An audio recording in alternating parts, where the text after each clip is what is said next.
Unacademy आपका perfect study partner है। अगर आप प्रिपेयर कर रहे हैं CSIR UGC नेट के लिए, नए बैचेस जो है स्टार्ट है हर मंडे। आप कंपीट करिए यहाँ पे हजारों जो है स्टूडेंट के साथ और स्टैंड आउट कीजिए क्राउड में से। अनअकैडमी पे आपको मिलेगा plus subscription access, India best education है यहाँ पे, interactive live classes and live test and quizzes आपको मिलेगा, स्ट्रक्चर कोर्सेज और PDF यहाँ पे आपको मिलेगा। एक ही जगह पे आपको personal coach, study planner, study booster sessions, dedicated doubt clearing, preparatory study material मिलेगा, अनलिमिटेड प्रैक्टिस, स्ट्रक्चर कोर्सेज और SOP और इंटरव्यू प्रिपरेशन के लिए भी सारी चीजें आपको मिलेगी। अनअकैडमी के पास टॉप एजुकेटर्स है, उनका India best educators for CSIR UGC net. तो बैचेस जो है आप एक्सेल बैचेस जो है इंग्लिश और हिंदी दोनों में आप कर सकते हैं। हर मंडे को ये बैचेस स्टार्ट होते हैं, अलग अलग ड्यूरेशन के हैं, 3 महीने के लिए, 6 महीने के लिए, 12 महीने के लिए और 24 महीने के लिए लाइव क्लासेस आपको मिलेंगे यहाँ पे टॉप एजुकेटर्स के द्वारा। पेपर फर्स्ट और पेपर सेकंड के लिए PDF नोट्स भी आपको मिलेगा, टेस्ट सीरीज भी है यहाँ पे। तो आज ही अगर आप सब्सक्रिप्शन ले रहे हैं तो आपको 10% का डिस्काउंट भी वहां पे मिलेगा अगर आप जो है अप्लाई करते हैं हमारा referral code botany10। Get subscription पे जाइए, चूज कीजिए कौन सा आपको सब्सक्रिप्शन लेना है, उसके बाद रेफरल कोड अप्लाई कीजिए, 10% का डिस्काउंट उस पर आपको मिलेगा। में है नेक्स्ट, अनअकैडमी एक्सेलरेट लाया है your chance to win 100% scholarship for CSIR UGC NET subscription. फरवरी 28 को संडे 12 बजे से लेकर 1:30 बजे तक यहाँ पे ये फिजिकल साइंसेस के लिए टेस्ट होगा आपका। आप इसके लिए भी इनरोल कर सकते हैं, लिंक इस वीडियो के डिस्क्रिप्शन में है, जहाँ पे 30 क्वेश्चन रैंक रहेगा आपका और रैंक 1 2 को 100% स्कॉलरशिप मिलेगा सब्सक्रिप्शन पे। रैंक 3 से लेकर रैंक 3 जिसका रहेगा 75% स्कॉलरशिप रहेगा सब्सक्रिप्शन पे। Rank 11 to 35 50% scholarship on subscription and for rank 36 to rank 150 25% scholarship आपको मिलेगा सब्सक्रिप्शन पे। ऐसे ही सेम आपके पास चांस है कि आप अगर केमिकल साइंसेज वाले हैं तो यहाँ पे भी 28 फरवरी को ही संडे को 12 बजे से लेके 1:15 तक भी यहाँ पे आपको चांस है अनअकैडमी एक्सेलरेट में पार्ट लेने का। यहाँ पे आपको मौका मिल सकता है 100% स्कॉलरशिप आपको मिलता है CSIR UGC नेट के प्रिपरेशन के सब्सक्रिप्शन पे। ओके, यहाँ पे भी सेम चीज़ें हैं, रैंक 1 से रैंक 2 के लिए 100%, रैंक 3 टू रैंक 10 के लिए 75%, रैंक 11 के लिए रैंक 11 से रैंक 35 के लिए 50% scholarship and for rank 36 to rank 150 you will get 25% scholarship on the subscription. तो लिंक जो है इनके जो है इस वीडियो के डिस्क्रिप्शन में है, आप जा सकते हैं। सब्सक्राइब कीजिए अनअकैडमी के प्लस या उसके आइकॉनिक को और आज ही जो है 10% का फायदा उठाइए मेरे रेफरल कोड का यूज करके। जब भी आप सब्सक्राइब करने जाइए अनअकैडमी प्लस या उसके आइकॉनिक को, तो वहां पे रेफरल कोड एंटर कीजिए botany10 और आपको इंस्टेंटली उस कोर्स पे 10% का डिस्काउंट मिलेगा। Hello guys, welcome to master of botany again. और ये इकोलॉजी का पार्ट 13 है। बहुत सारे क्वेश्चन मैंने सॉल्व करा दिए थे आपको। पार्ट 12 तक का सारे जो वीडियोस है मौजूद है इसी चैनल पे, आप देख सकते हैं। रिसेंटली मैंने उन्हें अपलोड किया था। अब आते हैं हम पार्ट 13 पे। पूछा है आपसे 2 genotype growing in different environment. ठीक है, 2 जीनोटाइप है जो अलग अलग एनवायरनमेंट में ग्रो कर रहे हैं, लेकिन उनका जो फिनोटाइप है वो सिमिलर है। ऐसे को आप क्या बोलते हैं? फिनोकॉपीज, इकोटाइप्स, आइसोटाइप्स और इकोटोन्स। तो अगर अलग अलग जीनोटाइप वाले होते हैं स्पीशीज और वो डिफरेंट एनवायरनमेंट में ग्रो करते हैं, ठीक, 2 जीनोटाइप है, अलग अलग एनवायरनमेंट में ग्रो करते हैं, लेकिन उनका सिमिलर फिनोटाइप्स होता है, तो उन्हें क्या बोला जाता है? फिनोकॉपीज। मतलब ठीक, फिनो का मतलब आप समझ लीजिए मॉर्फोलॉजी से रिलेटेड है, कॉपीज का मतलब कॉपी। तो phenocopy is a variation in phenotype which is caused by environmental conditions such that organism's phenotype matches a phenotype which is determined by genetic factor। तो यही है, मतलब एक जो रहेगा, एक ऑर्गेनिज्म है उसका जैसा जेनेटिक स्ट्रक्चर है वैसा उसका मॉर्फोलॉजी है, पर दूसरे में क्या होता है वो उसके एनवायरमेंटल फैक्टर्स ऐसे अफेक्ट उसको करते हैं कि उसका जो फिनोटाइप है वो पहले वाले के जैसा दिखने लगता है। ठीक, तो ये जो 2 ऑर्गेनिज्म है, ये जो ऑर्गेनिज्म में जो एनवायरमेंटल चेंजेस के कारण ऐसा उसका मॉर्फोलॉजी शो हो रहा है, तो ये दोनों फिनोकॉपीज कहलाते हैं। ठीक, इस टर्म को किसने कॉइन किया था? गोल्ड श्मिट ने 1935 में। तो इसी तरह से एग्जांपल आप देंगे, बटरफ्लाई होता है वेनेसा जीनस का, वो अपना फिनोटाइप क्या है? चेंज कर लेता है लोकल टेम्परेचर के बेसिस पे। टेम्परेचर का वेरिएशन होता है तो उसका फिनोटाइप चेंज होता है। कह रहा है इफ इंट्रोड्यूस इनटू लैपलैंड, अगर वो लैपलैंड में वो इंट्रोड्यूस कराया जाता है तो वो बटरफ्लाईज मिमिक करने लगती है वहां के जो लोकलाइज बर्ड है, बटरफ्लाईज है, वैसे उस तरीके से। And if localize to Syria, अगर वो सीरिया में जाते हैं तो they mimic butterflies of this area, तो वो मिमिक करने लगते हैं वहां के जो बटरफ्लाईज है वैसे। तो ये जो है कॉन्सेप्ट पूरा ये फिनोकॉपी का कॉन्सेप्ट है। ओके, क्वेश्चन नंबर 177 पे आते हैं। The term stenos is used to refer narrow range of temperature tolerance, wide range of salinity tolerance, narrow range of food selection और narrow range of habitat selection। तो stannous मैंने आपको बताया था, Yuri stannous और स्टेनोथर्मल और Yuri thermal आपने पढ़ा है, वो रिलेटेड है कि टेम्परेचर का टॉलरेंस कितना है। स्टेनस जो होते हैं उनका नैरो रेंज का वो होता है टेम्परेचर टॉलरेंस, और यूरी जो थर्मल होते हैं ऑर्गेनिज्म उनका वाइड रेंज का टेम्परेचर टॉलरेंस होता है। तो स्टेनस जो है टेम्परेचर के लिए ही है, narrow range of temperature tolerance. इसका आप देख सकते हैं ओरिजिन इस वर्ड का, स्टेनस थर्मल के लिए अगर लिखा होता है तो स्टेनस का मीन्स नैरो होता ही है, बाकी थर्मल है तो हीट से इसका रिलेशन है, टेम्परेचर से इसका रिलेशन है। क्वेश्चन नंबर 178 पे आते हैं। The average salinity of sea water is, average salinity sea water की कितनी होती है? तो ये आप याद रखिएगा, डायरेक्ट क्वेश्चन है ये। 3.5% सैलिनिटी होता है आपका, ठीक, एवरेज सैलिनिटी सी वाटर का। The term of which is used to refer, ये जो टर्म है ऑफ व्हिच, ये किसके लिए रिफर किया जाता है? प्लैंकटन के लिए, नेक्टॉन के लिए, न्यूस्टॉन के लिए या पेरिफाइटॉन के लिए? तो ये जो आपका टर्म है ये रिलेटेड है आपका पेरिफाइटॉन से। पेरिफाइटॉन क्या होते हैं? पेरिफाइटॉन इज अ कॉम्प्लेक्स मिक्सचर होते हैं, ये एल्गी, साइनोबैक्टीरिया या हेटेरोट्रॉफिक जो माइक्रोब्स होते हैं और डेट्रिटस का भी जो अटैच रहते हैं सबमर्ज सरफेसेस के ऊपर। एक्वेटिक सिस्टम में जो चीजें सबमर्ज्ड हैं उनके सरफेस पे जो चीजें चिपकी हुई रहती हैं वो एल्गी, साइनोबैक्टीरिया, हेटेरोट्रॉफिक माइक्रोब्स हो सकते हैं, उनको हम पेरिफाइटॉन बोलते हैं। ओके, अब ये जो ऑफ व्हिच टर्म है ये जर्मन वर्ड है सरफेस ग्रोथ या ओवर ग्रोथ के लिए इसको यूज किया जाता है। It is a collection of small animals and plant that adhere to the open surface in aquatic environment such as part of rooted plant in both marine and freshwater environment. Algae, particularly green algae and diatoms, make up the dominant component of which communities. Small crustaceans, rotifers and protozoans are also commonly found in freshwater and sea, but insect larvae, oligochaetes and tardigrades are peculiar to freshwater of which फाउनास। तो ये फाउनास में आते हैं, अगर कोई पूछे। Flora में क्या आएगा आपका? एल्गी वगैरह, एल्गी डाइटम। फाउना में क्या आएगा आपका? ये ऑलिगोकीट्स, टार्डिग्रेड्स, ये सब एनिमल्स हैं, तो ये सब रहते हैं। तो वही है जो वाटर के अंदर उसके सरफेस पे चिपके हुए ऑर्गेनिज्म रहते हैं वो सारे पेरिफाइटॉन का पार्ट बनाते हैं, उन्हें ही हम क्या बोलते हैं? Of which. क्वेश्चन नंबर 180 पे आते हैं। पूछा है आपसे the continuum concept of vegetation organization is also known as. ये भी लगभग हमेशा पूछा जाता है एग्जाम में, या तो ये पूछता है आपका कि कंटिन्यूअम कॉन्सेप्ट किसने दिया था, ठीक, या तो इंडिविजुअलिस्टिक अप्रोच आपसे पूछता है या तो ऑर्गेनिज्म अप्रोच आपसे पूछता है।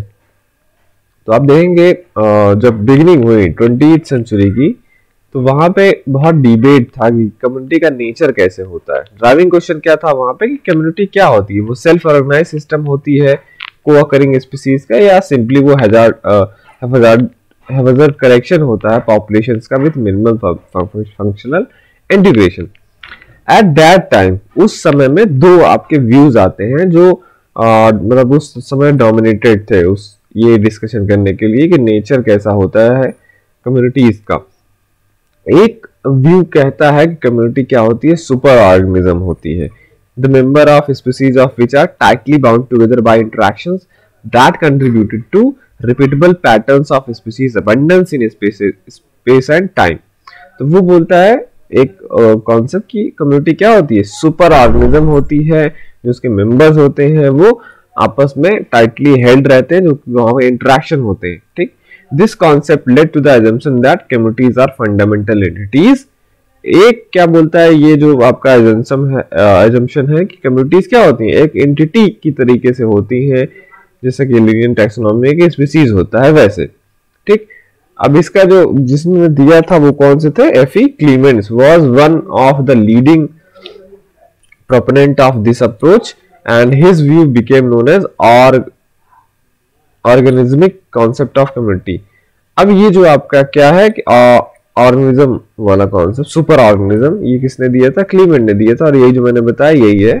This assume a common evolutionary history for the integrated species. तो वही है कि ये इंटीग्रेटेड स्पीसीज की तरीके से काम करता है। अब इसका अपोजिट व्यू किसने दिया था, इंडिविजुअलिस्टिक कंटिन्यूम कॉन्सेप्ट, इसे एच.ए. ग्लीसन ने दिया था। तो इनका फोकस क्या था कि जो ट्रेट्स होते हैं इंडिविजुअल स्पीसीज का that allow each to live within specific habitat और geographical ranges. In this view, a community is an assemblage of population of different species whose traits allow persisting in a prescribed area. The spatial boundaries are not sharp and the species composition can change considerably. अब ये जो कहता है individualistic continuum concept क्या कहता है, दो, पहली बात तो आपको कभी भी कम्युनिटी के नेचर के लिए दो ये हमेशा पूछा जाता है। एक तो क्लीमेंट का ये ऑर्गेनिज्म वाला व्यू जो था, सुपर ऑर्गेनिज्म वाला, और एक ग्लीसन का क्या था, इंडिविजुअलिस्टिक कंटिन्यूम कॉन्सेप्ट वाला। वो कहते हैं कि कम्युनिटी ऑर्गेनिज्म की तरीके से बिहेव करती है, एक ही इंडिविजुअलिस्टिक वाला है अप्रोच उनका। और ग्लीसन क्या कहते हैं, अरे उनका जो कंटिन्यूम, ग्लीसन क्या कहते हैं कि इंडिविजुअलिस्टिक कम्युनिटी होती है। ठीक, कंटिन्यूम कॉन्सेप्ट उनका होता है। तो ये ग्लीसन का और क्लीमेंट का आप याद रखिएगा ये दोनों। तो जो कंटिन्यूम कॉन्सेप्ट है दैट मीन्स इंडिविजुअलिस्टिक अप्रोच, और जो ऑर्गेनिज्म अप्रोच है वो आपका अलग है। किसने किसने दिया था मैंने आपको बता दिया, याद रखिएगा। क्वेश्चन नंबर 181 पे आते हैं। For narrow leaves the value of Kemp constant is, narrow leaves के लिए केम्प कांस्टेंट का वैल्यू क्या होता है, तो आप याद रखिएगा, ये भी डायरेक्ट क्वेश्चन है, 0.9।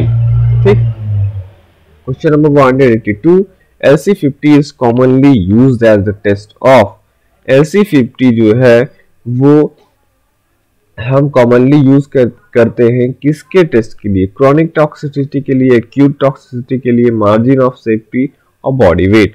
तो LC50 आप हमेशा से ध्यान रखिएगा, जो हम LC50 बोलते हैं वो हम एक्यूट टॉक्सिसिटी के लिए बोला जाता है। और common dose response descriptor of acute toxicity वही है कि एक्यूट टॉक्सिसिटी को कौन डिस्क्राइब करता है, LD50, lethal dose 50%। This is strictly derived dose at which 50% of the individual will be expected to die. For inhalation toxicity, air concentration are used for exposure value. Thus, the LC50 lethal concentration 50 is used. तो वही है कि कोई भी जो dose है उसको देने पे अगर 50% ऑफ किसी भी इंडिविजुअल किसी भी पॉपुलेशन के आते हैं तो वो उसका ये लेथल कंसंट्रेशन होता है या लेथल डोज होता है, और ये एक्यूट के लिए यूज होता है ना कि क्रॉनिक के लिए। Question number 183, biomagnification is defined as, बहुत बार ये क्वेश्चन पूछा जा चुका है। बायोमैग्निफिकेशन मैंने आपको बहुत बार बताया ये क्या है, increasing concentration of chemicals at successive trophic level. कोई भी ऐसे पेस्टिसाइड वगैरह है वो उसको प्रोड्यूसर्स लेते हैं, फिर उसे consumer, primary consumer, secondary consumer, फिर ऐसे टॉप लेवल पे वो पहुंच जाता है, टॉप ट्रॉफिक लेवल्स पे, यही उसका बायोमैग्निफिकेशन है, कंसंट्रेट होता जाता है। 184, biodegradation of oil spill is carried bye, biodegradation अगर जो भी जैसे कहीं पे ऑयल वायल गिर जाता है समुद्र में, ठीक है, ओशंस में, तो वहां पे या कहीं भी वैसे ही वाटर बॉडी में, तो उसका बायोडिग्रेडेशन किसके द्वारा कराया जाता है, स्यूडोमोनास डीनाइट्रिफिकेंस, मिथेनोमोनास, स्यूडोमोनास प्यूटिडा और एसिटोबैक्टर एसिटोजिनम। तो आप देखेंगे स्यूडोमोनास प्यूटिडा जो है ये वाइडली यूज किया गया है। A 2013 study found that Pseudomonas was able to respond to new oil contamination by increasing its abundance and changing its community structure. Microbial community differentiation was observed in Pseudomonas genus in response to oil contamination। तो जहाँ पे oil contamination होता है हम Pseudomonas putida का use करते हैं biodegradation कराने के लिए। क्वेश्चन नंबर 185 पे आते हैं, meeting the needs of the present without compromising the ability of future generation to meet their own needs define। क्या कहते हैं इसमें कि meeting of needs of the present, मतलब आज की जो हमारी जरूरतें हैं वो पूरा हो जाए बिना कंप्रोमाइज किए, without compromising ability of future generation to meet their own need. मतलब जो भी आज हमारे पास रिसोर्सेज उपलब्ध है इस अर्थ पे, हम अपना भी जरूरतें पूरा कर लें और इस तरीके से पूरा करें कि फ्यूचर जनरेशन के लिए भी वो चीजें बची रहे। ऐसे नहीं कि हम अपने जरूरत पूरा करने के लिए सारे रिसोर्सेज को खत्म कर दें। ये कॉन्सेप्ट क्या है आपका, ये सस्टेनेबल डेवलपमेंट का है। डेवलपमेंट करिए सस्टेनेबल तरीके से, मतलब वो चीजें बची भी रहनी चाहिए। Question number 186, which of the following species is not an indicator of eutrophic condition. इसमें से पूछा अगर यूट्रॉफिक कंडीशन है, मैंने आपको बोला था यूट्रोफिकेशन क्या है, nutrient enrichment in water body. तो यूट्रॉफिक कंडीशन में कौन सा स्पीसीज आपका इंडिकेटर नहीं होगा, मतलब आप समझ लीजिए कि वहां पे ग्रो नहीं करता है कॉमनली। ठीक, तो Anabaena, flos aquae, Microcystis, aeruginosa, Aphanizomenon, flos aquae, ये जो तीनों स्पीसीज हैं ये यूट्रॉफिक कंडीशंस में ग्रो कर जाते हैं। साइनोबैक्टीरिया है ये, साइनोबैक्टीरिया ब्लूम होता है वहां पे यूट्रॉफिक कंडीशन में, हाइड्रिला इसमें नहीं सेट होता। ठीक, यहाँ पे एक चार्ट है, ये आप देख लीजिएगा। लेक टाइप्स है, ऑलिगोट्रॉफिक लेक है, मतलब जहाँ पे कम ही न्यूट्रिएंट रहते हैं। मेसोट्रॉफिक मतलब मॉडरेट लेवल पे, और यूट्रॉफिक है मतलब जहाँ पे न्यूट्रिएंट एनरिचमेंट होता है। तो वहाँ पे कौन कौन से होते हैं, देखिए ऑलिगोट्रॉफिक में डाइटम्स होंगे, ठीक, साइक्लोटेला, राइजोसेलेनिया, ये मेसोट्रॉफिक में ये सारे होंगे, यूट्रॉफिक में ये सारे आप देखेंगे स्पीसीज रहेंगे जो मैंने आपको बताया ना, बीना का स्पीसीज, फेनोजोमॉन, ये हो गया, माइक्रोसिस्टिस हो गया, एरेंजिनोसा, ये सब यूट्रॉफिक कंडीशन में होंगे। इसका सोर्स ये है। क्वेश्चन नंबर 187 पे आते हैं, water Bloom is associated with. पूछा है वाटर ब्लूम किससे एसोसिएटेड है, बायोमैग्निफिकेशन से, यूट्रोफिकेशन से, बायोफोर्टिफिकेशन से या एसिड रेन से। इसका करेक्ट आंसर क्या है, यूट्रोफिकेशन। यूट्रोफिकेशन जब होता है वाटर बॉडीज में तब क्या होता है, वाटर ब्लूम कॉज होता है, जिसके मेनली रिस्पॉन्सिबल क्या होती है, एल्गी रिस्पॉन्सिबल होते हैं। क्वेश्चन नंबर 188 पे आते हैं, फिर से एक बात पूछा गया था, average salinity of ocean is. Average salinity कितना होता है ओशन का, तो क्या आप बोलेंगे 3.5%। Question number 189, the calorific value of bituminous coal is.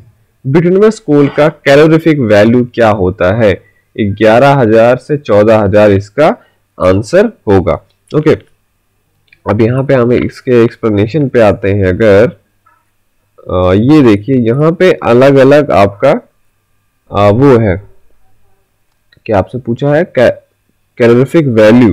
ठीक, यहाँ पे अलग अलग आप देख सकते हैं इस चार्ट में चीजें हैं। लो रैंक को पहले तो पीट हो गया, फिर लो रैंक का कोल आता है, फिर मीडियम रैंक कोल आता है, फिर हाई रैंक का कोल आता है। कैलोरीफिक वैल्यू क्या होता है, ये एनर्जी होती है किसी भी जो फ्यूल या फूड है उसमें कितनी एनर्जी होती है, वही उसका कैलोरीफिक वैल्यू होता है। तो बिटुमिनस कोल एक टाइप का कोल है, इसमें पूछा है कितनी एनर्जी होती है। ठीक, अब ये हो गया यहाँ पे कैलोरीफिक वैल्यू इसका दिया हुआ है। हाई रैंक कोल का आप देखेंगे, ये तो आप समझ लीजिए 13, 14, 15, 16, 17,000 से ऊपर हाई रैंक का कोल का वो होता है कैलोरीफिक वैल्यू। और फिर ये जो होता है आपका 11,000 से लेके 17,000 तक बिटुमिनस कोल का आता है। ठीक, तो यहाँ पे क्या है 11,000 वाला ऑप्शन आप चूज करिए, 11,000 से 14,000 रेंज का दिया है, तो वही आंसर सही होगा। 190 पे आते हैं जो कि आपका लास्ट क्वेश्चन है इस वीडियो का। Study of interaction among all the living organism and their environment is called. ठीक है, study of interaction among all the living organism and their environment is called. देखिए दो चीजें हैं, आर्टिकोलॉजी एंड सिनेकोलॉजी, पहले ही आपको पढ़ाया जाता है। तो वहां पे आप ये पढ़ते हैं कि आर्टिकोलॉजी मतलब आर्टो समझ लीजिए, एक ही इंडिविजुअल का जहां पे पढ़ा। आर्टिकोलॉजी क्या है, is a branch of ecology that deals with the biological relationship between an individual. केवल एक ही ऑर्गेनिज्म और उसके एनवायरनमेंट के बीच में क्या रिलेशनशिप है, ये हम किसमें पढ़ते हैं, आर्टिकोलॉजी में। An ecosystem is a community of living organisms in conjunction with the non-living component of their environment, air, water, mineral, soil, interacting as a system। ये सब आप कह लीजिए हमारे environment में आते हैं। अब जो सिन इकोलॉजी है, ये एक्चुअली जो क्वेश्चन में पूछा गया है उसी का डेफिनेशन है सिन इकोलॉजी का। कम्युनिटी इकोलॉजी या सिन इकोलॉजी क्या है? ये study of interaction between species in community. मतलब यहाँ पे दिया है ना क्वेश्चन में, study of interaction among all the living organism and their environment, ना कि एक। यहाँ पे ऑल द लिविंग ऑर्गेनिज्म है, मीन सारे के सारे। तो ये किस में हम पढ़ते हैं? सिन इकोलॉजी में पढ़ते हैं। ओके, तो ये आपका यहाँ पे खत्म हुआ। अभी तीन पार्ट्स और हैं इसके, ठीक है, वहां पे तो आपका इकोलॉजी पूरा खत्म हो जाएगा, मतलब बस 3 दिन और। तो चलता हूं मैं, देखते रहिए masters of botany. Thank you for watching.